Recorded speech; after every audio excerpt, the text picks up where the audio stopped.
தமிழ்நாட்டில் உள்ள அரசு பல்கலைக்கழகங்களில் 40% அதிகமான பேராசிரியர், உதவி பேராசிரியர் உள்ளிட்ட பணியிடங்கள் காலியாக உள்ளதாக தகவல் அறியும் உரிமைச் சட்டத்தின் வாயிலாக தரவுகளில் கூறப்பட்டுள்ளது.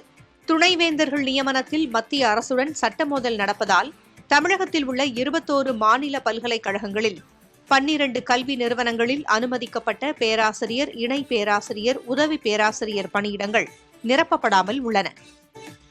மீதமுள்ள 9 பல்கலைக்கழகங்களில் 15% முதல் 40% அளவிற்கு காலியாக உள்ளதாக தரவுகள் தெரிவிக்கின்றன. 168 ஆண்டுகள் பழமையான மெட்ராஸ் பல்கலைக்கழகத்திற்கு அனுமதி வழங்கப்பட்ட 65% பணியிடங்கள் நிரப்பப்படவில்லை. அம்பேத்கர் சட்ட பல்கலைக்கழகத்தில் 46%, தமிழ்நாடு திறந்தவெளி பல்கலைக்கழகத்தில் 53%, அண்ணா பல்கலைக்கழகத்தில் 45.44%, மனோன்மணி எம். சுந்தரனார் பல்கலைக்கழகத்தில் 50% பணியிடங்களும் நிரப்பப்படவில்லை. பல்கலைக்கழகங்களின் ஆசிரியர் அசோசியேஷன் கூட்டமைப்பு சார்பில் RTI தகவல்கள் பெறப்பட்டுள்ளன.